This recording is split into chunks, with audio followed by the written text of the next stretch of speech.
Alright everyone, welcome back again to my YouTube channel. My name is Kevin Saili. Pada YouTube channel ini teman-teman akan menemukan informasi menarik seputar cryptocurrency. So if you do like cryptocurrency, make sure kalian subscribe channel ini. Teman-teman, welcome back again. Sorry banget ya, tadi pagi udah upload video tapi audionya ternyata nggak masuk. Well, mic is always the problem ya. Jadi memang saya harus sedikit miss adjustment aja, ternyata suara saya malah hilang. Jadi sorry banget sekali lagi teman-teman. Jadi late update buat Bitcoinnya dan sedikit perubahan angle ya. Kenapa? Soalnya kalau begini nanti backlight teman-teman nggak bisa ngelihat muka saya ya. Nah anyway, ya kita bakal masuk aja ke dalam update untuk Bitcoin kali ini. Sebenarnya tadi malam itu ada artikel yang menurut saya cukup menarik ngebahas tentang SEC. Jadi kalau misalkan teman-teman tahu, SEC itu lagi diperjuangkan ya. Bukan, ETF spot ya. Kalau kalian search, kalian cari tahu GBTC ya, fighting on ETF spot ya. Jadi sebetulnya kalau kita lihat ini ya, bahkan ada artikel terbarunya ya, a Bitcoin spot exchange traded fund could unlock $8 billion in value for investors if the SEC approve Grayscale bid to convert GBTC to an ETF. Ini memang pembahasan yang semalam tadi pengen saya bawain ke teman-teman ya. Jadi kalau kita ngelihat memang sebetulnya saya bisa katakan ini ada harapan dari GBTC. Dalam artian gini loh guys. Waktu lalu kita mungkin meyakini bahwa GBTC itu bikin market itu bisa dump ya waktu GBTC unlock. Mungkin kalau teman-teman ingat ya, sebagian dari teman-teman gabung ke YouTube channel atau subscribe channel saya karena pada saat itu saya ngebahas tentang GBTC. Nah, sekarang GBTC itu lagi nge-fight supaya SEC bisa meng-approve ETF spotnya ya. Jadi sebetulnya salah satu komisioner dari SEC sendiri memang ngomong sebenarnya agak aneh, SEC kenapa nggak pernah istilahnya meng-approve ETF spot, padahal ETF futuresnya itu sudah di-approve. Artinya kalau misalnya kita mendapatkan approval buat ETF spotnya, ini bakal menarik buat market crypto, dalam arti buat investor. Jadi kalau kalian, misalkan contoh kalian investor dengan dana yang jumlahnya cukup besar, $1 miliar misalnya, atau $1 juta, and then kalian pengen invest di Bitcoin, kalian akan lebih prefer jika ada ETFs yang istilahnya dari company atau exchange yang memang sudah terregulasi, dan dia mengeluarkan produk ETF spot untuk Bitcoin. Nah itu akan lebih much preferable. Kenapa? Karena lebih safety, terregulasi dibandingin dengan exchange yang dalam tanda kutip ya sometimes centralized exchange atau CEX ya, centralized exchange ya, intinya kayak si kemarin kasus yang baru-baru ini Celsius ya kan, itu bisa jadi masalah gitu loh. Tapi kalau misalkan yang udah regulated, well mereka akan merasa itu lebih safety. Dan tentu saja kalau misalkan sudah di-approve, itu bisa membawa yang namanya market cap masuk kembali ke market crypto. At least buat mereka-mereka yang mungkin considering tadinya pengen beli Bitcoin, galau kalau beli Bitcoin istilahnya, karena belum ada safety-nya dan lain sebagainya ya, approval ETF spot adalah jawabannya. Makanya saat ini dari GBTC sendiri mereka sedang fight untuk supaya ETF spot mereka bisa di-approve ya. Itu artikel pertama. Nah yang kedua, ini ada pandangan dari salah satu investor ya. Ini adalah salah satu orang yang waktu itu kita udah sempat bahas, Kevin O'Leary. Jadi kalau buat teman-teman yang nggak tahu, Kevin O'Leary itu siapa? Dia itu adalah salah satu apa kalau kita bilang ya, salah satu investor yang ada di reality show Shark Tanks. Jadi kalau kalian search ya di acara Shark Tanks, dia tuh biasanya nginvest di project-project orang yang ya mungkin yang lagi under development. Jadi kayak misalkan contoh teman-teman punya bisnis lah lagi under development, terus kalian presentasiin bisnis kalian di Shark Tanks, and then dia bisa invest ke kalian untuk membantu dan coaching mendevelop company kalian menjadi lebih besar. Nah Kevin O'Leary ini adalah orang yang ya kita bisa bilang duitnya juga banyak gitu loh. Nah cuman kalau di sini dia mengatakan ya, Kevin O'Leary says panic event, ini Juni 15 by the way, baru 2 hari yang lalu ya, panic event is needed before crypto bottoms. Dan sebetulnya yang dimaksud dengan dia ya mungkin entah dia sharing soal FAT atau gimana ya, tapi yang pasti memang setahu saya kita berbicara kondisi market. Kalau based on trading emotional cycle sendiri aja, kita tuh perlu ngelihat memang yang namanya capitulation terjadi. Nah capitulation tuh sebenarnya satu fase di mana market itu tuh udah bener-bener kayak I don't care anymore ya tentang Bitcoin scam bla bla bla bla bla. Udahlah ini nggak bakal recovery dan lain sebagainya. Oke, Itu yang dimaksud dengan capitulation, which means itu memang yang di-expect.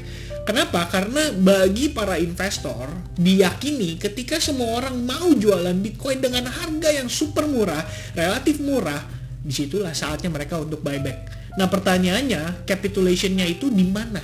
Apakah di 21.000? Apakah di 19.000? Apakah di 15.000? Apakah di 13.000 or even di 10.000? Kita belum tahu sampai dengan titik ini. Tapi yang pasti bagi saya ya, ini sudah saya bagikan ya melalui video terakhir penjelasan dengan waktu post FOMC.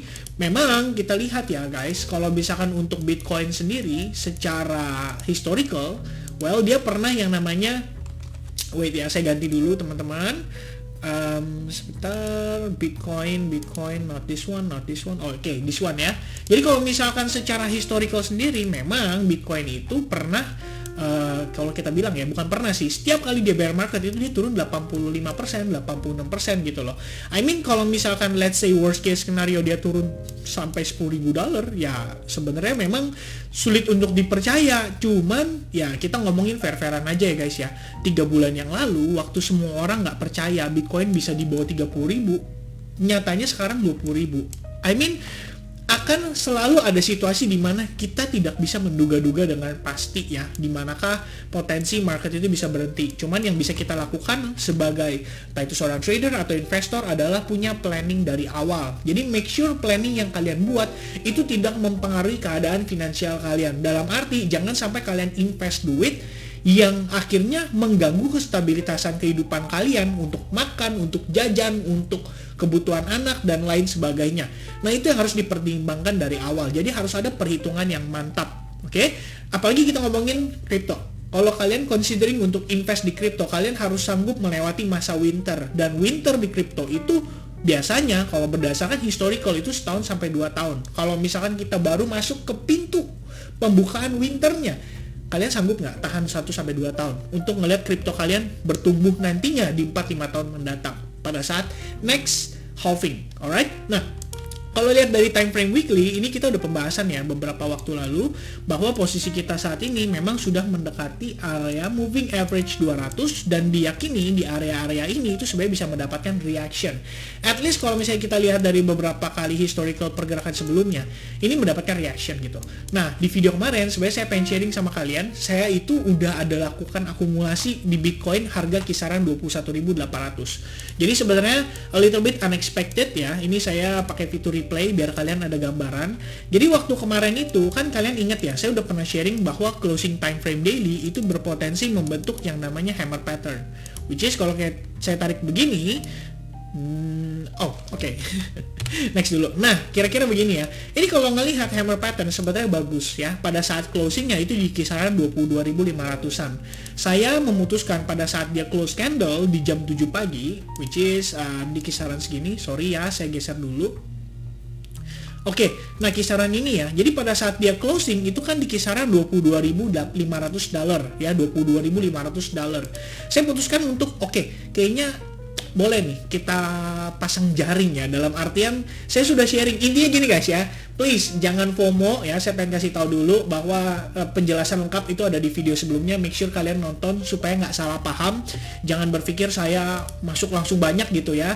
Mungkin sedikit lagi saya review ya. Intinya saya sudah 3 kali melakukan akumulasi saat ini. Pertama kali di harga kisaran 39.000-an sampai 40.000-an. 2 kali saya melakukan entry itu di kisaran 20 ya kayaknya 30.000 di 29.500-an lah ya. Pernah saya sharing sama teman-teman, jadi memang itu ya. Yang ketiga, saya entry lagi saat ini dengan asumsi berupa potensi reversal dari bullish hammer pattern yang terbentuk di kisaran area Fibo 1272. Tentu saja pertimbangannya nggak cuma itu, tapi kita juga ngomongin dari time frame weekly, di mana ada moving average 200, ada Fibo 100%. Nah, so far yang sudah saya masukin untuk investment saya ya, ini sebagai contoh aja misalnya $1.000 gitu ya. Nah, $1.000. Saya di sini udah masuk 10%, which is $100. Oke, $100 di sini saya masuk. Di sini saya buyback lagi 15%. Oke, which is sekitar $150. Nah, terakhir saya buyback lagi di sini 15%. 15% dan ini sekitar $150 juga. Nah kalau ini di total itu sekitar lebih kurang udah masuk $400. Jadi saya masih ada cash sisa itu $600 yang siap dibelanjain kapanpun Bitcoin kena dump lagi. Oke?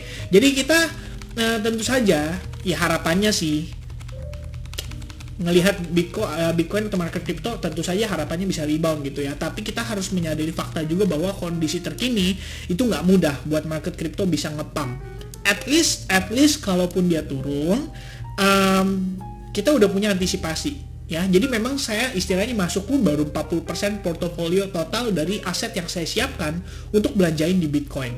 Nah, itu adalah pertimbangan yang teman-teman juga harus pertimbangkan before kalian decide untuk entry di market. Sekali lagi saya katakan, pertimbangkan tahanan kalian selama 1-2 tahun mendatang. Ya, kita nggak pernah tahu kapan market crypto bisa rebound, tapi kita juga nggak pernah tahu kapan market crypto akan bottom. Nah, jadi dengan pertimbangan ini saya putuskan, oke, kalau misalkan gue mau entry seperti biasa guys, ya jiwa saya sebagian masih trader ya, dalam arti bukan sebagian sih, malah lebih besar ke trader, lebih bobotnya lebih besar ke trader.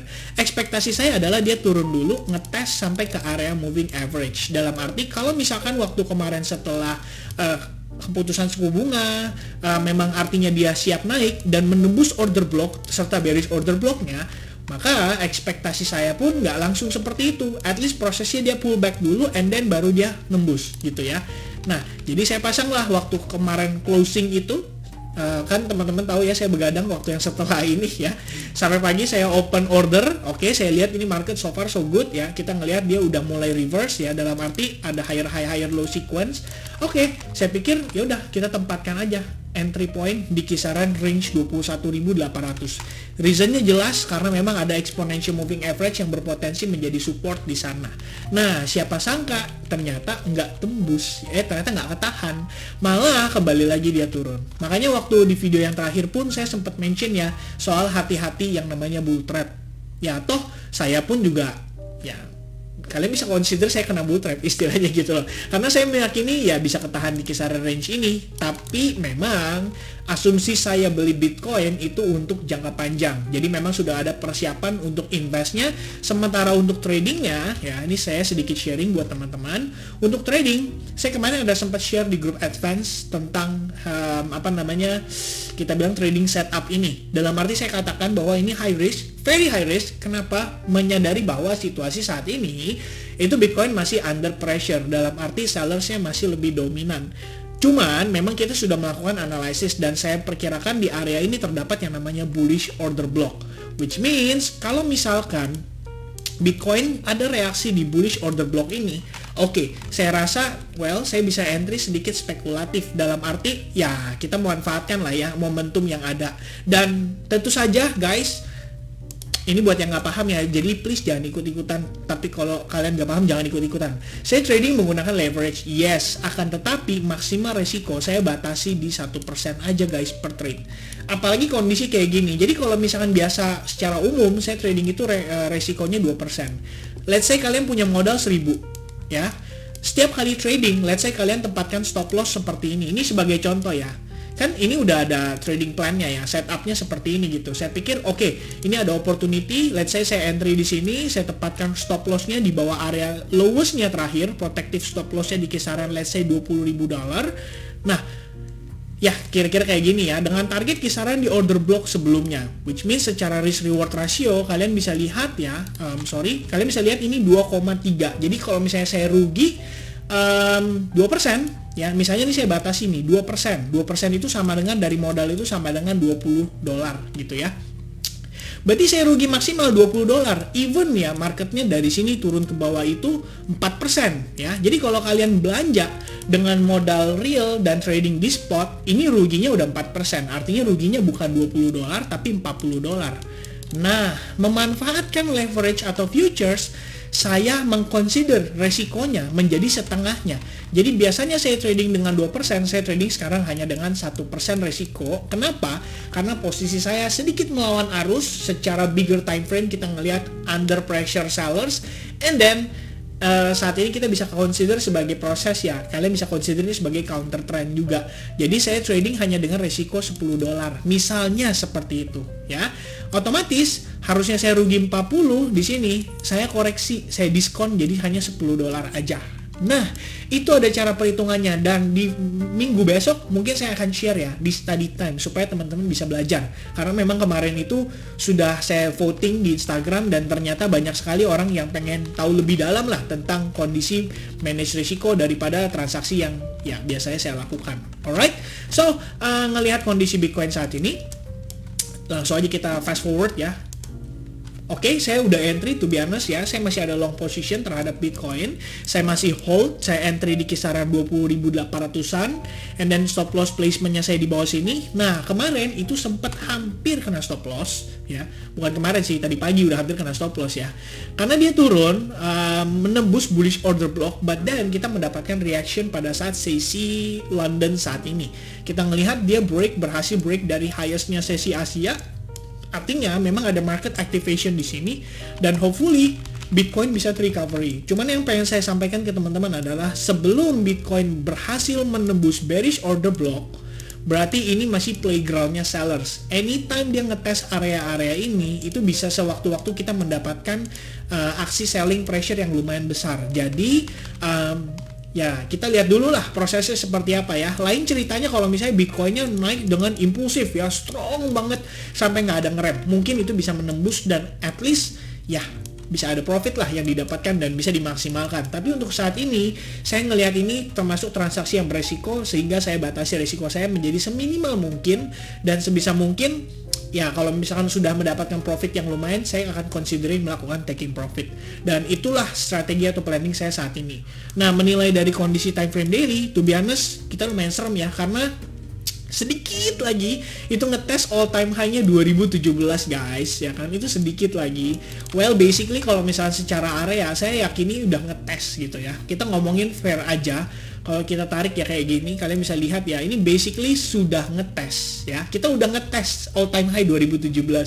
Jadi memang ini adalah something yang kita bisa consider bahwa area ini bisa menjadi sebuah support yang sangat kuat. Kalau misalkan breakdown lagi, ya Kevin O'Leary udah kasih peringatan ke kita juga ya. Dia udah ngomongin soal panic event dibutuhkan supaya market tuh benar-benar capitulation and then panic, and then baru ya para whales ngelihat, okay, this is our opportunity. Everyone is selling for very big discount ya. Jadi saya punya koin, saya beli misalnya di 40.000, and then saya jual. Udahlah, Bitcoin sampah lah, nggak mungkin rebound, nggak mungkin balik lagi lah 100.000, bullshit, Bitcoin scam. Nih gue jual nih, siapa yang mau $20.000? Ya, whalesnya yang mau gitu loh. Ya lu jual rugi kan, ibaratnya. Anggap logikanya kayak kalian beli apartemen, ternyata apartemennya let's say masuk resesi ekonomi, kalian butuh duit banget, kalian beli apartemen misalnya seukuran 1 bedroom dengan harga misalnya 800 juta, terus karena kalian BU kalian jual 300 juta. Coba kalian pikir siapa yang nggak mau, ya kan? Istilahnya begitu. Jadi ngelihat dari keseluruhan udah jelas ya, market Bitcoin saat ini bukanlah area ideal untuk kita jualan, tapi area ideal untuk kita mempertimbangkan melakukan akumulasi. Dengan catatan, always make your trading plan first, which is money management involved ya. Money management akan menjadi pertimbangan paling penting untuk awal kalian before kalian decide untuk belanja market crypto ya. Yang pasti ini harus uang dingin dan jangan sampai mengganggu kestabilitasan finansial atau ekonomi keluarga kalian. Alright, so I think that's it. Teman-teman, thank you so much for watching. Ini video panjang banget, tapi mudah-mudahan semua materi, semua isi atau konten yang saya sampaikan di dalam video ini bisa bermanfaat buat teman-teman sekalian. Kalau kalian nonton sampai selesai, make sure kalian type 2% karena kalian adalah orang yang benar-benar ya mau menyelesaikan ya semua isi konten dari video ini gitu loh. Dalam arti biasa banyak orang yang nonton separuh gitu. Jadi kalau kalian type 2%, ya saya tahu kalian itu adalah golongan-golongan minoritas yang ya mau jadi yang lebih baik lah di dalam proses trading atau investment kalian. Alright, so I think that's it. Thank you very much for watching. I hope you guys have a nice day. Stay healthy, stay profit, stay patient, jangan FOMO ya. And then that's it. God bless everyone. Cheers. Bye bye.